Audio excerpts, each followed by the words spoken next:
അമ്മേ പരിശുദ്ധ അമ്മേ, അമ്മേ പരിശുദ്ധമേ, ദൈവമാതാവേ, കൃപാസനത്തിലൂടെ ഞങ്ങൾക്കും ഞങ്ങളുടെ ദേശത്തിനും അമ്മ മധ്യസ്ഥം തേടി തന്ന എല്ലാ അനുഗ്രഹങ്ങൾക്കും കൃപകൾക്കും ഞങ്ങളിപ്പോൾ ഹൃദയം നിറഞ്ഞ നന്ദി പറയുന്നു.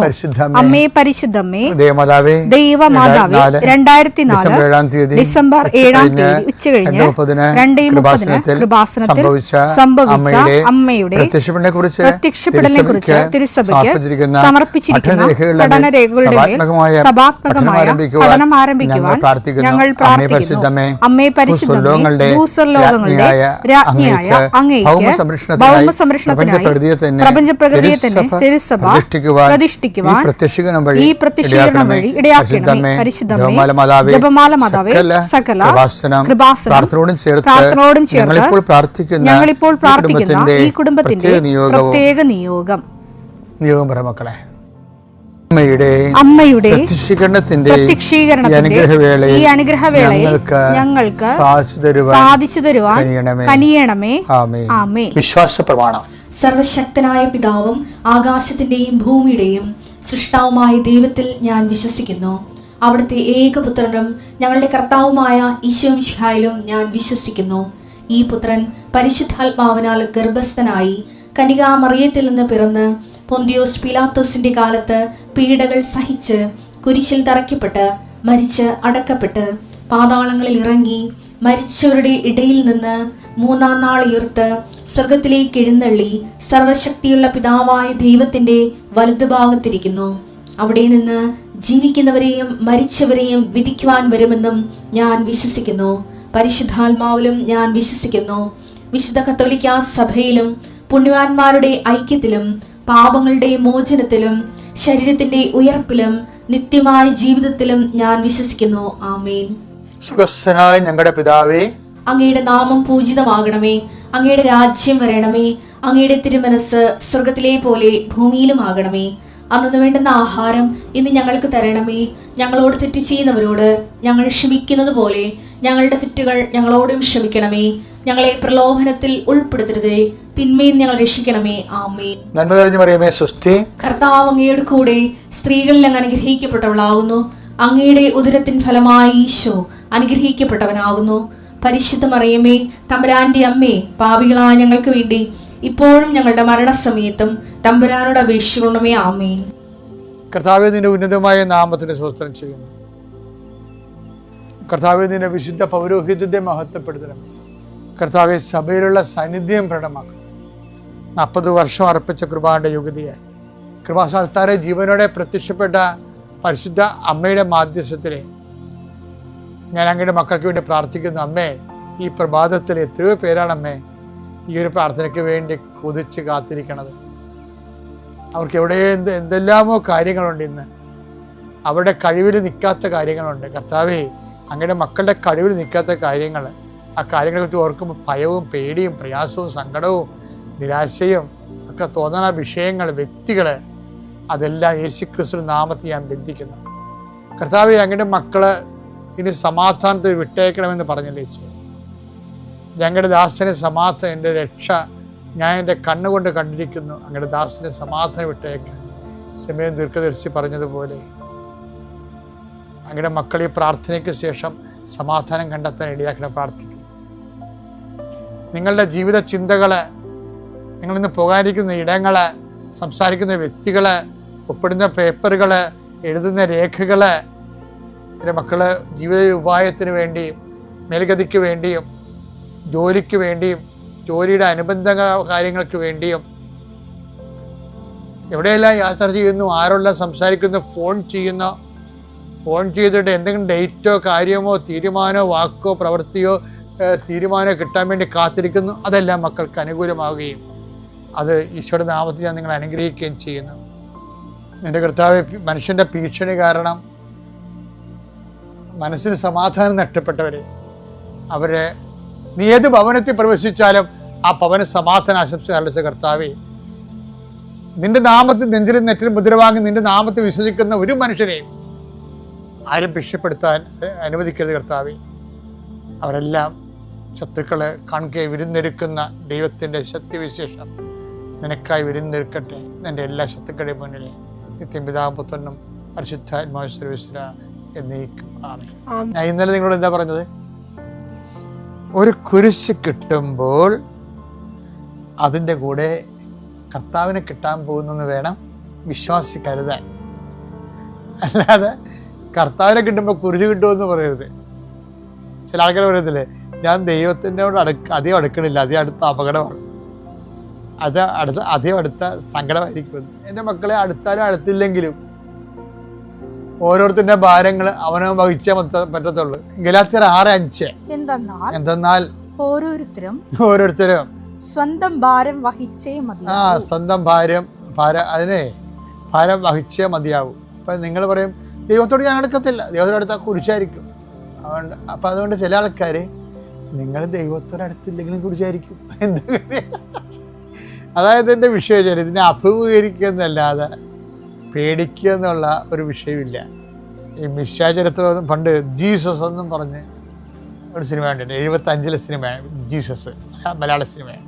അതിനുശേഷം പിന്നെ മിശാചരിത്രം വന്നു, പിന്നെ ജീസഫ് നാസറത്ത് വന്നു, പിന്നെ ജീസസ് ക്രൈസ്റ്റ് സൂപ്പർ സ്റ്റാർ വന്നു, പിന്നെ അവസാനം പാഷൻ ഓഫ് ക്രൈസ്റ്റ് വന്നു. ഇപ്പോൾ അടുത്ത സിനിമ ഈശോയെക്കുറിച്ച് വരാൻ പോകും.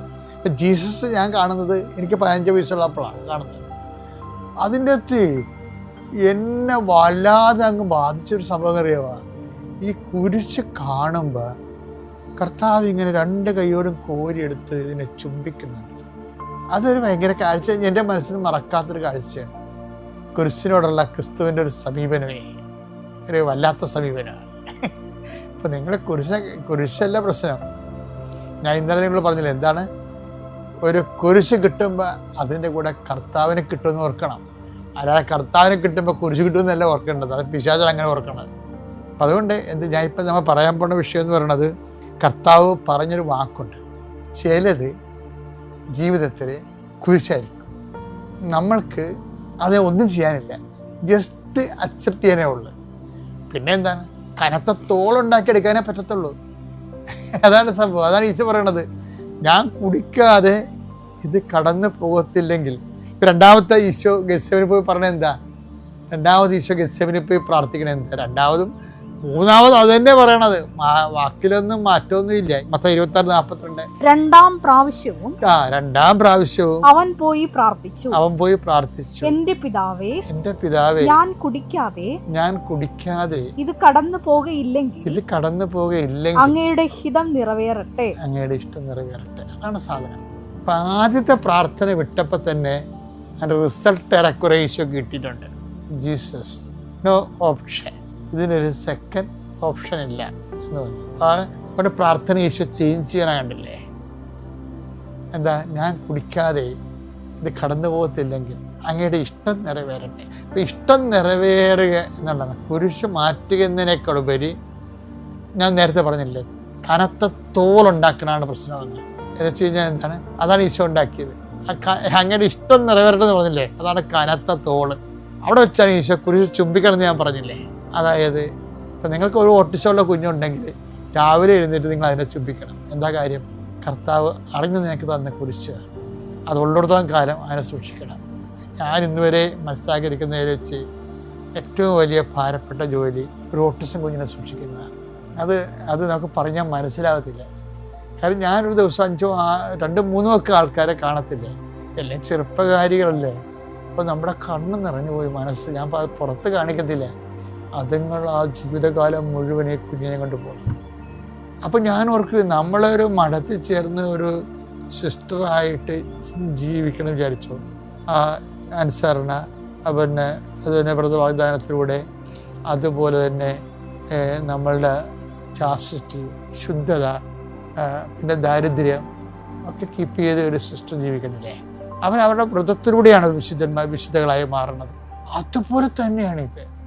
എന്നുവെച്ചാൽ അതായത് ആ വ്രതശുദ്ധിയിലൂടെ എന്തെല്ലാം കാര്യങ്ങളാണ് ഈ അമ്മയ്ക്ക് വേണ്ടെന്ന് വെക്കേണ്ടി വരുന്നത്. പക്ഷെ എൻ്റെ മക്കൾ ചെയ്യേണ്ടത് എല്ലാം ഈശോയെ പ്രതിയായിരിക്കണം.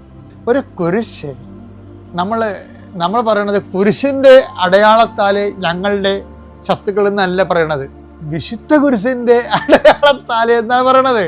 അല്ല, കുരിശിൻ്റെ അടയാളത്താൽ ഞങ്ങളുടെ ശത്രുക്കൾ ഞങ്ങൾ രക്ഷിക്കാമെന്നല്ല പറയണത്. എന്താ പറയണത്? വിശുദ്ധ കുരിശിൻ്റെ എന്ന് വെച്ചാൽ ഒരു കുരിശ് പിതാവിൻ്റെ പേരിലെടുത്തപ്പോഴാണ് ഈശോയ്ക്ക് അത് വിശുദ്ധ കുരിശായത്. അതാണ് ഈശോ പറയണത്, എന്റെ പിതാവേ ഞാൻ കുടിക്കാതെ ഇത് കടന്നു പോകയില്ലെങ്കിൽ അങ്ങയുടെ ഹിതം നിറവേറട്ടെ, അങ്ങയുടെ ഇഷ്ടം നിറവേറട്ടെ. ഇതാണ് വിശുദ്ധ കുരിശായി. ഈശോയുടെ കുരിശ് ഈശോ അത് പിതാവിൽ നിന്ന് സ്വീകരിച്ച കാരണം ആ കുരിശ് വിശുദ്ധ കുരിശായി. 2 കള്ളന്മാരുടെ കുരിശുണ്ട് അവിടെ, അത് വിശുദ്ധ കുരിശല്ല, സാധാരണ കുരിശാണ്. അത് ശാപം പിടിച്ച കുരിശ് തന്നെയാണ്, ഒരു സംശയമില്ല. നമ്മളുടെ ഒരു സങ്കടത്തെ, ഒരു സഹനത്തെ ശാപമായിട്ട് എടുക്കാം, അതേസമയം വിശുദ്ധ കുരിശായിട്ട് എടുക്കാം. കാര്യം അപ്പോൾ ഉയർപ്പ് സുനിശ്ചിതമാണ്. ഇപ്പോൾ ഓട്ടിസം പിടിച്ച ഒരു കുഞ്ഞിനെ സൂക്ഷിക്കുമ്പോൾ ഓർക്കുന്നത് നിത്യജീവിതം ഉറപ്പായെന്നല്ല എൻ്റെ അർത്ഥം. നിത്യജീവിതം ഉറപ്പായെന്നല്ല എൻ്റെ അർത്ഥം. ഞാൻ മാതാവിനെ നേരെ കണ്ട ആളാണ്, 1 അല്ല 2 പ്രാവശ്യം. അപ്പോൾ നിത്യജീവിതം എന്താണെന്ന് എനിക്ക് നല്ല സുന്ദരമായിട്ട് അറിയാം. അപ്പം അതുകൊണ്ടാണ് ഞാൻ എൻ്റെ മക്കൾ പറയുന്നത്, അപ്പോൾ നിങ്ങൾ ആ കുഞ്ഞിനെ ചുംബിച്ചെടുക്കണം. അപ്പോൾ അതുപോലെ നിങ്ങളുടെ രോഗികളെ, നേഴ്സുമാർ, എന്തുമാത്രം നേഴ്സുമാരാണ് അവിടെ എഴുതിയിരിക്കണേ. അപ്പോൾ അവരാ രോഗികളെ പോയി കാണുമ്പോൾ അവരെ കർത്താവ് നമുക്ക് ശുശ്രൂഷിക്കുമ്പോൾ അവരെ ആദരവോടെയാണ് അതിനോട് ചെയ്യേണ്ടത്. കർത്താവിൻ്റെ കുരിശാണെന്ന രീതിയിൽ ആദരവോടെ. അപ്പം അത് എല്ലാ കാര്യവും ഇങ്ങനെ വീടുകളിലാണെങ്കിലും നമുക്ക് ക്ലേശം പിടിച്ച വിഷയങ്ങൾ ചെയ്യുമ്പോൾ ആ കുരിശിനെ നിങ്ങൾ വിശുദ്ധ കുരിശാക്കണം. എങ്ങനെയാണ്? അത് സാധാരണ കുരിശായിരിക്കും.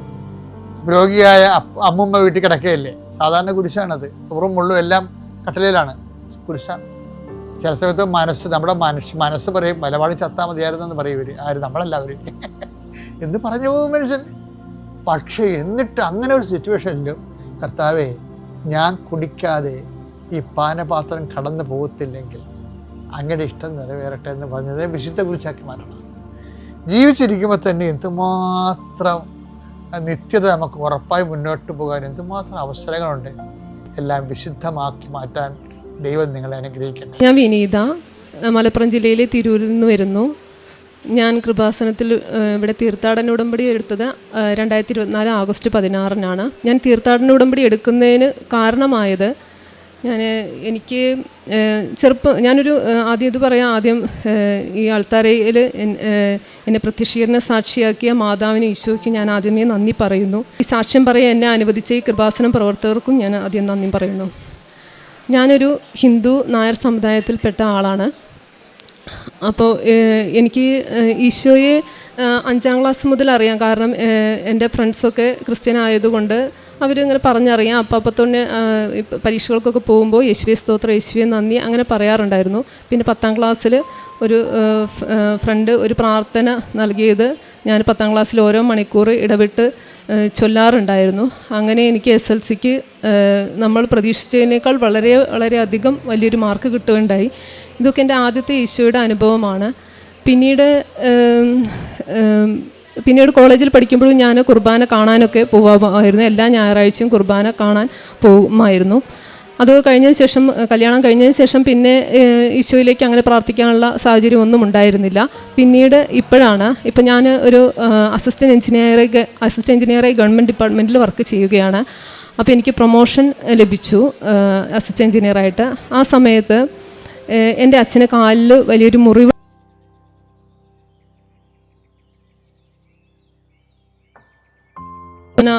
പ്രൊമോഷൻ ലഭിക്കുമ്പോൾ അപ്പോൾ അച്ഛൻ അതിൻ്റെ പിന്നാലെ നടന്നുകൊണ്ടിരിക്കുകയാണ്. ഒന്നരാടം പോയി അത് ദൂരെയുള്ള സ്ഥലത്ത് പോയി കെട്ടണമായിരുന്നു. വളരെ അധികം പൈസ ചിലവായിരുന്നു. അപ്പോൾ ഞാൻ ഈ പ്രൊമോഷൻ ലഭിച്ചതിന് ശേഷം അച്ഛനെ വിളിച്ച് പറഞ്ഞു, ഇങ്ങനെ ആയിട്ട് പ്രൊമോഷൻ ലഭിച്ചു എന്നൊക്കെ പറഞ്ഞു. പക്ഷേ അച്ഛൻ ഇതിലൊക്കെ ഭയങ്കര സന്തോഷിക്കുന്ന ആളാണ്. പക്ഷേ അച്ഛൻ അതിൽ അതൊരു സന്തോഷം ഉണ്ടായിരുന്നില്ല. അച്ഛന് സംസാരിക്കാൻ തന്നെ പറ്റാത്തൊരവസ്ഥയായിരുന്നു. അപ്പം അമ്മയും പറഞ്ഞു എന്തോ അച്ഛനെന്തോ പ്രശ്നമുണ്ട്. അങ്ങനെ ഈ കാല് മുറി കെട്ടാൻ പോകുന്ന സമയം തന്നെ വേറൊരു ഡോക്ടറെ അടുത്ത് പോയി അച്ഛനെ കാണിച്ചപ്പോൾ അച്ഛന് തലയിൽ ഒരു മുഴയുണ്ട് എന്ന് പറഞ്ഞു. അങ്ങനെ അവിടെ ICUവിൽ 10 ദിവസം കിടക്കുകയുണ്ടായി. അപ്പോൾ ഈ തലയുടെ മുഴ എവിടെ നിന്നാണോ അവിടെ സ്റ്റാർട്ട് ചെയ്യില്ല, എവിടെ നിന്നോ സ്റ്റാർട്ട് ചെയ്തതാണ്. അപ്പോൾ ഒരു ഓങ്കോളജിസ്റ്റിനെ കാണിക്കാൻ പറഞ്ഞു. അങ്ങനെ ഓങ്കോളജിസ്റ്റിനെ കാണിച്ചപ്പോൾ അത് തൈറോയിഡ് ക്യാൻസർ ആയിരുന്നു. അപ്പോൾ അങ്ങനെ തൈറോയിഡ് ആദ്യം തന്നെ എടുത്ത് കളഞ്ഞു. പിന്നെ തൈറോയിഡിൻ്റെ റേഡിയോ തെറാപ്പിയും കഴിഞ്ഞു. പിന്നെ തലയിലെ മുഴ അത് ഓപ്പറേറ്റ് ചെയ്യണം എന്നായിരുന്നു പറഞ്ഞു തരുന്നത്. പക്ഷേ തലയിൽ മുഴ ഓപ്പറേറ്റ് ചെയ്താൽ എന്താ സംഭവിക്കുക നമുക്ക് പറയാൻ പറ്റാത്തതുകൊണ്ട് ഞങ്ങൾ അതിന് സമ്മതിച്ചില്ല. അങ്ങനെ ഇരിക്കുമ്പോൾ എൻ്റെ അമ്മയ്ക്കും തീരെ സുഖമില്ലാതായി, അമ്മയും കിടപ്പിലായി. അപ്പോൾ അച്ഛനും അമ്മയും ഒരു ആങ്ങളയും മാത്രമാണ് എനിക്കുള്ളത്. ആങ്ങളയ്ക്കും സുഖമില്ല, നടുവേദനയൊക്കെ ആയിട്ട് അവന് കിടക്കാൻ മാത്രമേ പറ്റുള്ളൂ, അല്ലെങ്കിൽ നിൽക്കുക, അല്ലെങ്കിൽ ഇരിക്കാൻ ഒന്നും പറ്റില്ല. അപ്പോൾ ഇങ്ങനെ 3 ആൾക്കാരുള്ളത്. പിന്നെ ഞാനാണെങ്കിൽ കല്യാണം കഴിച്ചുകൊണ്ട് പോയി. അങ്ങനെയുള്ള അവസ്ഥയിൽ ഞാൻ ആകെ, പിന്നെ ഈ അച്ഛനാണ് ഉള്ളത്, അച്ഛനാണ് വീട്ടിലെ, ഈ വയ്യാത്ത അച്ഛനാണ് വീട്ടിലെ ജോലികളൊക്കെ എടുക്കുന്നത്. അപ്പോൾ അങ്ങനത്തെ ഒരു വല്ലാത്തൊരു മാനസികാവസ്ഥയിൽ ഞാൻ ഇരിക്കുകയാണ്. എനിക്കാണ് ഈ ജോലി പ്രൊമോഷനായി കിട്ടിയത് 80 കിലോമീറ്റർ അപ്പുറമുള്ള വേറൊരു സ്ഥലത്തേക്കാണ്. അപ്പോൾ ഞാൻ അവിടെ താമസമാണ്. അപ്പോൾ ഇവരെ നോക്കാൻ എനിക്ക് ആഴ്ചയിൽ വരാൻ പറ്റുള്ളൂ. അപ്പോൾ ഞാൻ ആഴ്ചയിൽ വന്ന് ഞാൻ ജോലി സ്ഥലത്തേക്ക് റെയിൽവേ സ്റ്റേഷനിൽ ഇരിക്കുകയാണ്. വളരെ വിഷമിച്ചാണ് ഇരിക്കുന്നത്. ഇനി എങ്ങനെയായിരിക്കും ഇനി ഭാവി ഒന്നും എനിക്കറിയില്ല. ആ ഒരു അവസ്ഥയിൽ ഒരു ചേച്ചി എനിക്ക് ഒരു പത്രം തന്നു. അപ്പോൾ അത് കൃപാസനം പത്രമായിരുന്നു. അപ്പോൾ ഇതെന്താ സംഭവം, ഞാൻ കൃപാസനം ആദ്യമായിട്ട് കാണുകയാണ്. അപ്പോൾ ഞാനത് വായിച്ചു നോക്കി. നമ്മളെ മാനസികാവസ്ഥയും വളരെ വിഷമമായിരുന്നു. അപ്പോൾ ഞാൻ നോക്കിയപ്പോൾ നമ്മളെപ്പോലെയുള്ള അവസ്ഥയിലൂടെ കടന്നു പോകുന്ന കുറേ പേര് ഇവിടെ വന്നിട്ട് അവർക്കുണ്ടായ അനുഭവങ്ങളാണ് അതിൽ എഴുതിയിട്ടുണ്ടായിരുന്നത്. അപ്പോൾ എനിക്കും യാതൊരു നിവൃത്തിയില്ല, വേറെ ഡോക്ടർമാരുടെ ഒന്നും ആശ്രയമില്ല, ഒന്നും ശരിയാവുന്നില്ല. അപ്പോൾ എനിക്കും ഇങ്ങോട്ട് കൃപാസനത്തിലേക്ക് വരണമെന്ന് തോന്നി. ആ ചേച്ചിയോട് ഞാൻ ഇതിനെക്കുറിച്ച് ഡീറ്റെയിൽ ആയിട്ട് അന്വേഷിച്ചു. അവരുടെ ഫോൺ നമ്പർ വാങ്ങിച്ചു. പക്ഷേ ഞാനൊരു ഹിന്ദു ആയത് കാരണം എന്തായാലും എനിക്കിപ്പോൾ ഈ ആലപ്പുഴയിലേക്ക് വളരെ ദൂരമുണ്ടല്ലോ അവിടെ നിന്ന് ഇങ്ങോട്ട് വരാനായിട്ട്. അപ്പോൾ അത് വീട്ടിൽ നിന്ന് സമ്മതിക്കാതെ പറ്റില്ല. അപ്പോൾ ആ ചേച്ചി പറഞ്ഞു ഉടമ്പടി ഉടമ്പടി എടുക്കാം എന്ന് പറഞ്ഞു, സെർച്ച് ചെയ്താൽ മതി. ഓക്കെ. അപ്പോൾ ഞാൻ ജൂലൈ 22-നാണ് ഈ ചേച്ചിയെ കണ്ടത്. അപ്പോൾ ഞാൻ വീട്ടിൽ രാത്രി എത്തിയപ്പോൾ ഞാൻ ഓൺലൈൻ ഉടമ്പടിയെക്കുറിച്ച് നോക്കി. അപ്പോൾ ആദ്യം തന്നെ എനിക്ക് കണ്ടത് ലൈറ്റ് കാൻഡിൽ പ്രെയർ ആയിരുന്നു ഫസ്റ്റ് തന്നെ വന്നത്. അപ്പോൾ ലൈറ്റ് കാൻഡിൽ പ്രെയറിൽ ഞാൻ എൻ്റെ ജോലിയാണ് ഇട്ടത്. കാരണം എനിക്ക് അസിസ്റ്റൻറ്റിനായിട്ട് ജോലി എന്ന് പറഞ്ഞു കഴിഞ്ഞാൽ ഞാൻ പ്രൊമോഷനായി വന്നതാണ്. അപ്പോൾ അത് വലിയൊരു ഉദ്യോഗം തന്നെയാണ്, നമ്മൾ മേലുദ്യോഗസ്ഥനാണ്. അപ്പോൾ നമ്മുടെ കീഴിലാണ് ബാക്കി എല്ലാ കാര്യങ്ങളും വരുന്നത്. അപ്പോൾ ഈ ജോലിയിൽ എനിക്കൊരു വലിയ പേടിയുണ്ടായിരുന്നു. അപ്പോൾ അതാണ് ഞാൻ ലൈറ്റ് കാൻഡിൽ പ്രെയറിൽ റിക്വസ്റ്റ് ആയിട്ട് വെച്ചത്. പിന്നെ നോക്കിയപ്പോൾ ആണ് കണ്ടത് ഓൺലൈൻ ഉടമ്പടി. അപ്പോൾ അതിൽ ഞാൻ എൻ്റെ അച്ഛൻ്റെയും അമ്മയുടെയും ആങ്ങളയുടെയും എല്ലാ വിഷമങ്ങളും അതിൽ ആ 6 നിയോഗത്തിൽ വെക്കുകയുണ്ടായി. അതിനുശേഷം 22-ാം തീയതി ആണ് ഞാനിത് വെച്ചത്. അതിനുശേഷം പ്രതീക്ഷിക്കുന്ന പ്രാർത്ഥന, ഉടമ്പടി പ്രാർത്ഥന, സായന പ്രാർത്ഥന എല്ലാം അതുപോലെ ചെയ്യുന്നുണ്ടായിരുന്നു. അങ്ങനെ 22-ാം തീയതി കഴിഞ്ഞ് 29-ാം തീയതി ഒരാഴ്ച കഴിഞ്ഞ് ഞാനൊരു എഞ്ചിനീയറാണെന്ന് പറഞ്ഞല്ലോ. അപ്പോൾ എൻ്റെ കീഴിൽ ഒരു RCB, അത് റെഗുലേറ്റർ കം ബ്രിഡ്ജ് ഉണ്ട്. അപ്പോൾ അതിലിപ്പോൾ മഴക്കാലമായിരുന്നു. ആ മഴക്കാലമായപ്പോൾ ഒരു ഷട്ടർ മാക്സിമം ഉയർത്തി വെക്കണം. അപ്പോൾ ആ ഷട്ടർ മാക്സിമം ഉയർത്തി വെക്കാൻ ഞങ്ങൾക്ക് നിർദ്ദേശം വന്നിരുന്നു. അപ്പോൾ ഞങ്ങൾ മാക്സിമം ഉയർത്തി വെച്ചു. ഇനിയും 2 മീറ്റർ ഇനിയും ഉയർത്തി വെക്കാം. പക്ഷേ അത് 2018, 2019 ഫ്ലഡിൽ മാത്രമാണ് ഉയർത്തി വെച്ചിരുന്നത്. കാരണം അത് കുറച്ച് ഹൈ റിസ്ക് ആണ്. പിന്നെ പൊക്കിക്കഴിഞ്ഞാൽ താഴ്ത്താൻ പറ്റില്ല. അപ്പോൾ അത് കാരണം ആരും 2019 കഴിഞ്ഞിട്ട് പിന്നെ ഉയർത്തി വെച്ചിട്ടില്ല. അപ്പോൾ അത് തന്നെ ഞാനും ഫോളോ ചെയ്തു. അപ്പോൾ വേണ്ട, ഉയർത്തി വെക്കേണ്ട, നമുക്ക് കുഴപ്പമില്ല, അധികം മഴയൊന്നും പെയ്യുന്നില്ലല്ലോ പറഞ്ഞു. അങ്ങനെ 29-ാം തീയതി രാവിലെ ഞങ്ങളുടെ RCBയുടെ അപ്സ്ട്രീമിൽ ഒരു വലിയ മരം വന്നു. അപ്പോൾ ആ മരം രാവിലെ വന്നപ്പോൾ അത് ഒഴുകിപ്പോയിക്കോളും, ഷട്ടറിൻ്റെ അടിയിൽ കൂടെ ഒഴുകിപ്പോയിക്കോളും എന്ന് വിചാരിച്ചു. പക്ഷേ ഉച്ചയായപ്പോൾ ആ മരം ഷട്ടറിൽ തടയാനായിട്ടാണ് വരുന്നത്. അപ്പോൾ അത് പ്രശ്നമാണ്, വെള്ളത്തിൻ്റെ ഒഴുക്ക് നിലയ്ക്കും. അപ്പോൾ ഞങ്ങൾ പെട്ടെന്ന് തന്നെ മെക്കാനിക്കലുകാരെ വിളിച്ച് അത് ഷട്ടർ മാക്സിമം 2 മീറ്റർ ഉയർത്തി വയ്ക്കാൻ സാധിച്ചു. അന്നാണ് വയനാട് ചുരൽമലയിൽ ഉരുൾപൊട്ടി. അവിടേക്കാണ്, ഈ പാലത്തിലേക്കാണ് വെള്ളം മുഴുവൻ വരുന്നത്. കാരണം ഒരിക്കലും നമ്മളൊരു ഉരുൾപൊട്ടും എന്ന് നമ്മൾ വിചാരിക്കുന്നില്ല. ആ സമയത്താണ് ഉരുൾപൊട്ടി അവിടേക്ക് വെള്ളം വന്നത്. അപ്പോൾ 2 മീറ്ററോളം ഉയർന്നു വെള്ളം, സ്ലാബിൻ്റെ തൊട്ടാണ് ഒഴുകിയത്. അപ്പം ഞാനത് അപ്പോൾ ഒരു ഈശോ അല്ലെങ്കിൽ ഈശോ മാതാവ് ഒരു മരമായി വന്ന് എന്നെ അവിടെ എൻ്റെ ജോലി ചെയ്യാൻ അനുവദിച്ചു എന്നുള്ളത്. ജോലി ചെയ്യാൻ ഒരു നടപടിയെടുക്കാനാണ് ഈശോ ഒരു മരമായി വന്നത്. അല്ലെങ്കിൽ ആ മരം വന്നിട്ടില്ലെങ്കിൽ ഒരിക്കലും ഞാനത് ഉയർത്തി വെക്കില്ലായിരുന്നു. ഞങ്ങളുടെ ആ പ്രദേശം മുഴുവൻ 2 മീറ്ററോളം വെള്ളം പൊങ്ങിക്കഴിഞ്ഞാൽ കുറേ ആൾക്കാർ, വീടുകളെല്ലാം വെള്ളത്തിലാകുമായിരുന്നു. മാത്രമല്ല ഞാൻ ഉൾപ്പെടെയുള്ള എൻ്റെ മേലുദ്യോഗസ്ഥരെല്ലാം സസ്പെൻഷനാവുമായിരുന്നു. അപ്പോൾ അങ്ങനെ ഒരു അവസ്ഥയിൽ നിന്ന് ഈശോയാണ്, അതായത് 22-ാം തീയതി ഓൺലൈൻ ഉടമ്പടി എടുത്തത് കാരണം ഈശോ എന്നെ അതിൽ നിന്ന് വലിയൊരു അപകടത്തിൽ നിന്ന് ഞങ്ങളെ നാടിനെ മൊത്തമാണ് രക്ഷിച്ചത്. പിന്നെ അതിനുശേഷം ഈ ഉരുൾപൊട്ടൽ ഉണ്ടായതിനെ തുടർന്ന് എനിക്ക് 80 കിലോമീറ്റർ ദൂരെ ഉള്ളൊരു സ്ഥലത്താണ് ട്രാൻസ്ഫർ ലഭിച്ചു എന്ന് പറഞ്ഞല്ലോ. അപ്പോൾ ഇതിന് ഈ ട്രാൻസ്ഫർ, പിന്നെ അച്ഛൻ്റെ അമ്മയുടെയും അസുഖങ്ങളും, അപ്പോൾ ഞാൻ അവരെ ആഴ്ചയിലാണ് നോക്കാൻ പോകുന്നത്. അപ്പോൾ ട്രാൻസ്ഫറിന് കുറേ റിക്വസ്റ്റ് കൊടുത്തിരുന്നു മേലുദ്യോഗസ്ഥർ. പക്ഷേ നമുക്ക് ആൾ സ്വാധീനം ഒന്നും ഇല്ലാത്തതിനാൽ നമുക്കൊരിക്കലും അത് കിട്ടില്ലായിരുന്നു. അപ്പോൾ ഞാൻ ചോദിച്ച സ്ഥലത്തേക്കൊക്കെ വേറെ ആൾക്കാരെ പോസ്റ്റ് ചെയ്യുകയായിരുന്നു ചെയ്തത്. പക്ഷേ ഈ ഉരുൾപൊട്ടൽ ഉണ്ടായത് കാരണം ഞങ്ങൾ ഉന്നത ഉദ്യോഗസ്ഥൻ ഞങ്ങളുടെ ഓഫീസിലേക്ക് വരികയും വേറൊരു മീറ്റിങ്ങിനായിട്ട് വന്നതാണ്. ഓഫീസിലേക്ക് വന്നു. കാരണം അവരെ കാണാൻ പോകാൻ എനിക്ക് സമയം ഉണ്ടായിരുന്നില്ല തിരുവനന്തപുരത്തേക്കൊന്നും. പക്ഷേ അവരിങ്ങോട്ട് വന്നു. ആ മീറ്റിംഗ് കഴിഞ്ഞതിന് ശേഷം എന്നോട് ഇങ്ങോട്ട് ചോദിച്ചു, വിനീതയുടെ വീട് എവിടെയാണ്, ട്രാൻസ്ഫറിൻ്റെ റിക്വസ്റ്റ് കൊടുത്തിട്ടുണ്ടോ എന്ന്. അപ്പോൾ ഞാൻ പറഞ്ഞു റിക്വസ്റ്റ് കൊടുത്തിട്ടുണ്ട്. ഓക്കെ, അപ്പോൾ എങ്ങോട്ടാണ് ചോദിച്ചപ്പോൾ ഞാൻ വീടിൻ്റെ അടുത്തേക്ക് കിട്ടിയാൽ നന്നായിരുന്നു പറഞ്ഞു. അപ്പോൾ തന്നെ ആ സാറ് തിരുവനന്തപുരത്തേക്ക് വിളിച്ചിട്ട് എനിക്ക് സൂട്ടബിളായ സ്ഥലത്തേക്ക് പോസ്റ്റ് ചെയ്യാൻ സാറ് അങ്ങോട്ട് വിളിച്ചു പറഞ്ഞു. ഞാൻ ഒരിക്കലും റിക്വസ്റ്റ് ചെയ്തിട്ടില്ല. ഞാൻ റിക്വസ്റ്റ് ചെയ്ത് പോയപ്പോൾ എനിക്ക് കിട്ടിയിട്ടുമില്ല. പക്ഷേ മാതാവായിട്ട് സാറിനെ കൊണ്ട് എന്നോട് ചോദിപ്പിച്ചു. ഞാനിങ്ങനെ കുറേ സാക്ഷ്യം ഇങ്ങനെ കേട്ടിട്ടുണ്ടായിരുന്നു. ഇതൊക്കെ അതേപോലെ തന്നെയാണ് എനിക്ക് സംഭവിച്ചത്. ഇങ്ങനെ ഇരിക്കുമ്പോൾ അപ്പോൾ ഇതും കൂടി ആയപ്പോൾ എനിക്ക് ട്രാൻസ്ഫർ കിട്ടുമായിരിക്കും, പക്ഷേ എന്നാലും രാഷ്ട്രീയ സ്വാധീനം കൊണ്ട് ചിലപ്പോൾ അത് പോവാം. അപ്പോൾ ഞാൻ ഹസ്ബൻഡിനോട് പറഞ്ഞു, എനിക്ക് കൃപാസനത്തിൽ ഇങ്ങനെ പോകണം. ഞാൻ ഓൺലൈൻ ഉടമ്പടി എടുത്തുകൊണ്ട് എൻ്റെ ഓഫീസിലെ ഈ പ്രശ്നങ്ങൾ ഒക്കെ ഒഴിവായി കിട്ടിയ വെള്ളപ്പൊക്കത്തിൽ നിന്നൊക്കെ ഞങ്ങൾ രക്ഷിച്ചു. അത് പിന്നെ ഈ കൃപാസനത്തിൽ പോയി എനിക്ക് ട്രാൻസ്ഫർ കിട്ടുമെന്ന് എനിക്ക് തോന്നുന്നു, എന്നെ കൃപാസനത്തിൽ പോകാൻ അനുവദിക്കും. അപ്പോൾ ഹസ്ബൻഡ് എന്തോ ഓക്കെ ഒരു പ്രാവശ്യം മാത്രം പോയിക്കോ എന്ന് പറഞ്ഞു. അപ്പോഴേക്കും ഞാൻ ചാടി വേഗം കൃപാസനത്തിലേക്ക് പോന്നു. ഇവിടെ തീർത്ഥാടന ഉടമ്പടി എടുത്തു.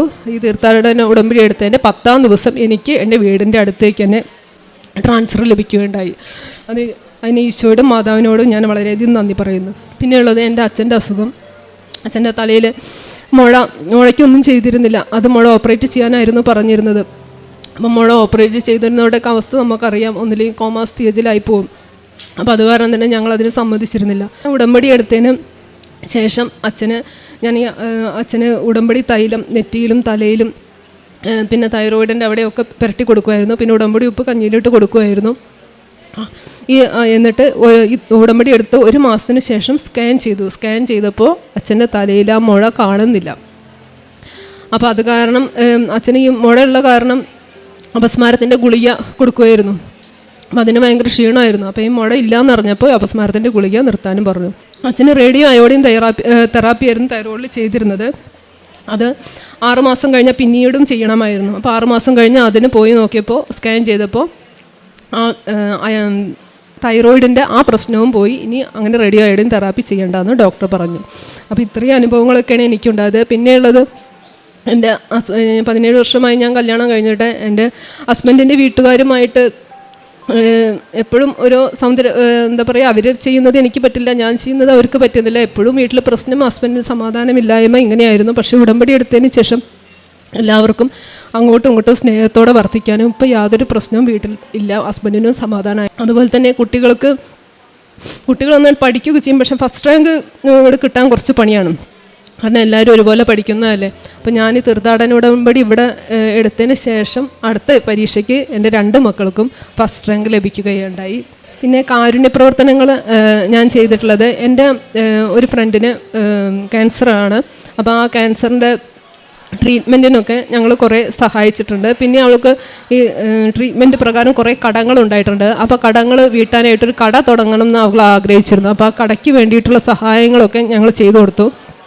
പിന്നെയുള്ളത്, അപ്പോൾ എന്നെക്കൊണ്ട് ചെയ്യാൻ പറ്റാത്ത സമയത്ത് ഞങ്ങളൊരു SLC ഗ്രൂപ്പുണ്ട്. ആ SSLC ഗ്രൂപ്പിൽ എല്ലാവരോടുമായി റിക്വസ്റ്റ് ഇട്ട് അവളെ എന്തെങ്കിലും സഹായിക്കാനായിട്ട്, അങ്ങനെ അവൾക്ക് സഹായങ്ങൾ ഇടയ്ക്കിടയ്ക്ക് ചെയ്യാൻ കഴിഞ്ഞു. പിന്നെയുള്ളത്, വൃദ്ധസദനത്തിൽ ഞാനും ഹസ്ബൻഡും മക്കളും കൂടി ചെന്ന് അവരുടെ അടുത്ത് സംസാരിക്കുകയും അവർക്ക് വേണ്ട സാധനങ്ങളെല്ലാം വാങ്ങിക്കൊടുക്കുകയും എല്ലാം ചെയ്തിട്ടുണ്ട്. പിന്നെ ഇവിടുന്ന് കിട്ടുന്ന പത്രം എൻ്റെ അടുത്ത് 2 ദിവസം കൊണ്ട് തന്നെ ചിലവാകും. ആദ്യം 1 കെട്ട് പത്രമായിരുന്നു കിട്ടിയിരുന്നത്. അത് 2 ദിവസം കൊണ്ട് അവിടെയുള്ള ഓട്ടോക്കാർക്കും ഹോസ്പിറ്റലിലും കൊടുത്തു. ഇത്രയധികം ഈശോ എന്നെ അനുഗ്രഹിച്ചു. എല്ലാത്തിനും ഈശോയ്ക്കും മാതാവിനും നന്ദി പറയുന്നു.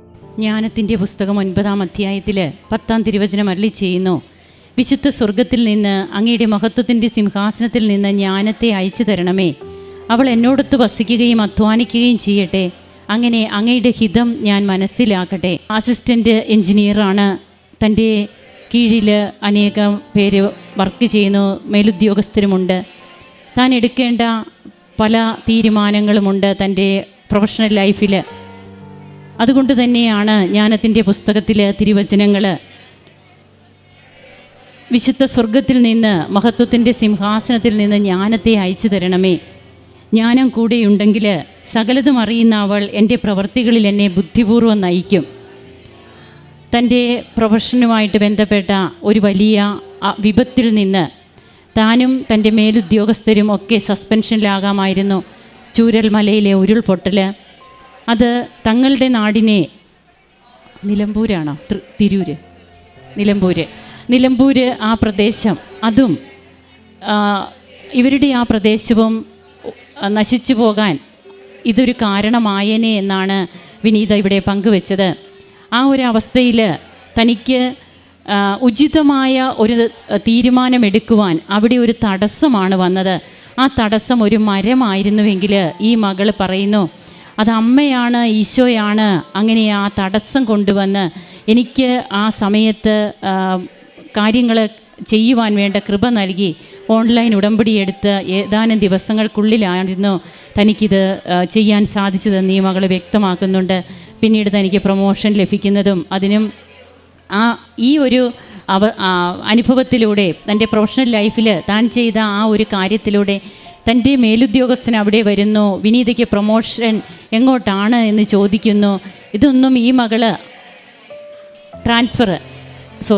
ട്രാൻസ്ഫർ എങ്ങോട്ടാണെന്ന് ചോദിക്കുന്നു.